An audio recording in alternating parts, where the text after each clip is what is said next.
அனைவருக்கும் வணக்கம். மதி டெக்ஸ்டைல்ஸில் வந்திருக்கும் புதுவிதமான நைட்டி கலெக்ஷனை பார்ப்போம்.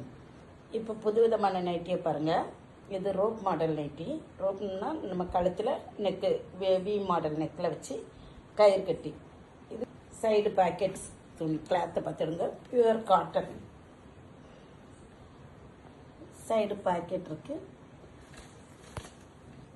டபுள் இது போட்டிருக்கு. கைக்கு வேற துணி போட்டு வித்தியாசமாட்டு இருக்கு. கலரை பாருங்க. இதில் இனி நிறைய விதவிதமான கலரில் இருக்குது. மாடல் புதுவிதமான மாடல். அடுத்த கலர் பாருங்க. இந்த கலர் வித்தியாசமாக மாம்பழ கலர் கொடுத்து ப்ரௌன் கலர் கொடுத்துருக்கு பாருங்க. இது ப்ரௌன் கலரில் இருக்கு. சிவப்பு colour, blue colour, pink colour. இன்னும் நிறைய விதமான மாடல் எல்லாம் வந்திருக்கு. இந்த விதமான மாடல் நைட்டிகள்லாம் உங்களுக்கு வாங்கணும்னா நம்ம ராமன்புதூர் ஜங்ஷன் இருக்கும், மாதர் சங்கர் ரோடு, ராதாராசிமல் ரோடு, இங்கே அருகில் இருக்கு. வரும் அனைவரும்